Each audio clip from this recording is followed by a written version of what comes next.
ज़ाती ज़िक्र ये भी गैर मुक़ल्लिद आलिम थे, मोहम्मद अताउल्लाह हनीफ़ साहब, ये भी गैर मुक़ल्लिद आलिम थे। तो मैंने इनका भी हवाला आपके सामने पेश किया। हज़रात ज़िक्र इसी तरह अगर आप एक और किताब उठा के देखें, ये वही मिशकातुल मसाबी है और वाइल बिन हुजर रज़ियल्लाहु ताला के हदीस पाक, और इसके ऊपर जो इसके ऊपर जो तनकीह और रुवात फ़ी तखरीज अहादीस मिशकात,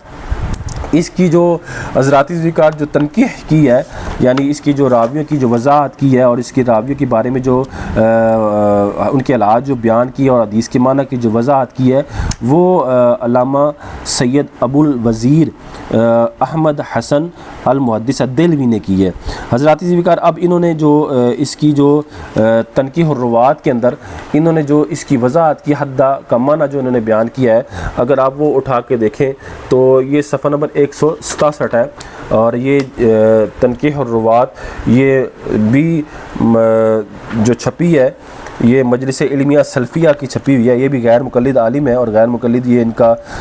ये जो मकतबा है ये भी गैर मुक़ल्लिदीन का है। और ये जो अबुल वज़ीर अहमद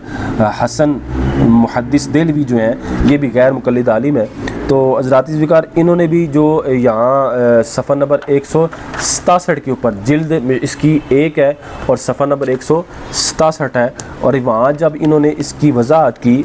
हद्दा की, वाइल बिन हुजर रज़ियल्लाहु ताला की हदीस पाक आई, तो इन्होंने जो हद्दा की यहाँ वजाहत की वही की, वह हद्दा मिरफ़क़ल युमना आई रफ़ाउ अन फ़ाक़िज़ी ही, कि रसूलुल्लाह सल्लल्लाहु अलैहि वसल्लम ने वही जो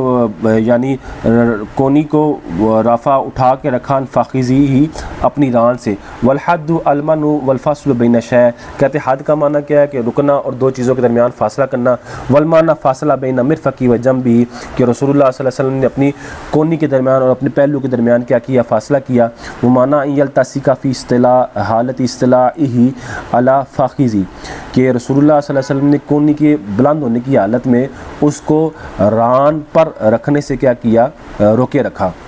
तो हज़राती ज़िक्र ये भी सब गैर मुक़ल्लिद उलमा थे, जिन्होंने सब के सब ने यही तर्जमा किया कि कोनी को रान के ऊपर नहीं रखा जाएगा। मैं हज़राती ज़िक्र यहाँ ये जो इतने तराजिम हैं, अगर आप साबका जो तराजिम थे गैर मुक़ल्लिदीन उलमा के, वो तकरीबन 6 के करीब मैंने तराजिम आपके सामने पेश किए थे, और आज जो मैंने तराजिम आपके सामने पेश किए हैं इस वीडियो के अंदर, इसमें तकरीबन 5 और तराजिम मैंने पेश किए, कुल 11 तराजिम है। और ख़ुद ये उमर फ़ारूक सैदी साहब का जो तर्जुमा है वो भी मैंने आपके सामने पेश किया। टोटल ये 12 तराजिम हो गए, और इसके अलावा और भी दीगर तराजिम हैं जिनमें सब ने ये तर्जुमा किया है कि कोनी को रान के ऊपर नहीं रखा जाएगा, यानी दाएं हाथ की जो कोनी है उसको रान के ऊपर नहीं रखा जाएगा। उमर फ़ारूक सैदी साहब ने यहाँ ये जो कहा कि इसका ये भी तर्जुमा किया गया कोनी को रान के ऊपर रखा, कोनी की हड्डी को रान के ऊपर रखा। तो जबकि हज़राती ज़िक्र मैंने जैसे कहा कि इन पर ये लाजिम था कि वजाहत करते कि किसने ये तर्जुमा किया और कैसे किया। उसके अलावा हज़राती ज़िक्र जबकि मैं आपके सामने बता चुकूँ कि ये तो गैर मुक़ल्लिदीन उलमा थे, जिन सब ने यही तर्जुमा किया कि कोनी को रान के ऊपर नहीं रखा जाएगा। हज़राती ज़िक्र जब ये सब ये तर्जुमा कर रहे हैं तो फिर जो शाज़ तर्जुमा हो या किसी फ़र्द वाहिद का तर्जुमा हो, और ये जो गैर मुक़ल्लिदीन उलमा तराजिम कर रहे हैं, ये सारे के सारे तराजिम इन्होंने मुहद्दिसीन ने जो वाइल बिन हुजर रज़ियल्लाहु ताला अन्हु की हदीस की वजाहत की है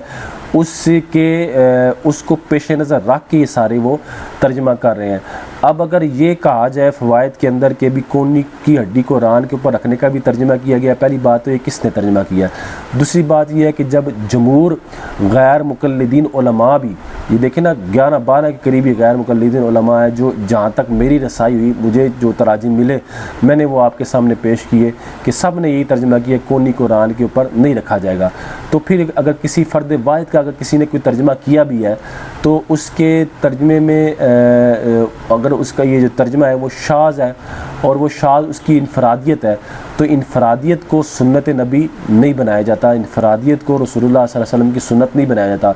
और फिर जब उस इनफरादियत के अंदर मुहद्दिसीन की मुआफ़क़त ना पाई जाती हो, फिर जब कि उस इनफरादियत के अंदर लुग़वी जो मानी है वो भी मुआफ़िक ना आते हों, तो फिर उस इनफरादियत को फ़वाइद के अंदर लिखना और आम लोगों के हाथों में किताब यूँ पकड़ा देना, किताब पकड़ाने में तो कोई हर्ज नहीं अगर इसके अंदर वज़ाहत अच्छे अंदाज में की जाए, लेकिन अगर उस कि एक इनफरादी तर्जमा या एक इनफरादी बात, शाज़ बात लिख दी जाए और लोग उस पर अमल शुरू कर दें, तो उस शाज़ बात पर अमल करने की वजह से जो असल सुन्नत है वो क्या होती है, बदल के रह जाती है। जैसे कि अब अगर कोई शख्स कोनी को रान के ऊपर रखेगा तो ये सीधी बिल्कुल बिल्कुलिया वहद्दा मिरफ़क़ुल ऐमन की हदीस के अल्फाज की मुखालफत है, वाइल बिन हुजर रज़ियल्लाहु ताला अन्हु की हदीस की मुखालफत है, रसूलुल्लाह सल्लल्लाहु अलैहि वसल्लम के अमल की मुखालफत है। किसी ने भी रसूलुल्लाह सल्लल्लाहु अलैहि वसल्लम का ये अमल बयान नहीं किया कि रसूलुल्लाह सल्लल्लाहु अलैहि वसल्लम ने कोनी को रान के ऊपर रखा। हज़रात ज़िक्र, अगर आप ये देखें, ये मैं जो आपके सामने वज़ाहत थी मैंने आपको की कि इनको इस बात को देखना चाहिए था कि इस तरह इन्होंने ये जो शाज़ तर्जमा है, इस शाज़ तर्जमे का इनको हवाला नहीं देना चाहिए था। उसकी सबसे बड़ी वजह जो मैं आपके सामने बता चुका हूँ कि लोग उसको सुन्नत समझ लेंगे। जब सुन्नत समझ लेंगे तो असली जो सुन्नत है कि कोनी को रान के ऊपर ना रखना, वो क्या हो जाएगी, वो मिट के रह जाएगी, वो ख़त्म हो जाएगी और लोग कोनी को रान के ऊपर रखना शुरू कर देंगे। बाज़ कहेंगे कोनी को रख सकते हैं, बाज़ कहेंगे कोनी को नहीं रख सकते। तो आप कोई जो कोनी को रखेगा तो वो बताएं, वह मुहद्दिसीन की जो इतनी वज़ाहत मैं आपके सामने कर चुका हूँ और सब ने कहा है कोनी को रान पर नहीं रखा जाए। अब जो रख रहा है तो वो क्या रसूलुल्लाह सल्लल्लाहु अलैहि वसल्लम की सुन्नत पर अमल कर रहा है? यकीनन सब यही कहेंगे कि वो रसूलुल्लाह सल्लल्लाहु अलैहि वसल्लम की सुन्नत पर अमल नहीं कर रहा। तो खुलासा ये हज़रात ज़िक्र के शाज़ जो अक़वाल हो, शाज़ जो तराजिम हो, उनको सुन्नत नबवी के साथ ज़िक्र नहीं करना चाहिए, रसूलुल्लाह सल्लल्लाहु अलैहि वसल्लम की सुन्नत के साथ ज़िक्र नहीं करना चाहिए, क्योंकि लोग उसको सुन्नत बना लेंगे। अब यहाँ हज़रात ज़िक्र, ये तो इनकी ये जो तर्जुमा था और जो उन्होंने तर्जुमा जो किया था और हद्दा की जो माना बयान किए थे, मैंने आपके सामने 2 चीज़ें बयान की थी, 4 चीज़ें। एक हद्दा फ़ेल जो उन्होंने बताया कि ये हद्दा का ये तर्जुमा किया गया। दूसरा इन्होंने कहा कि कोनी की हड्डी को रान के ऊपर रखने का तर्जुमा किया, इसकी भी मैंने आपके सामने वज़ाहत कर दी। अब हज़रात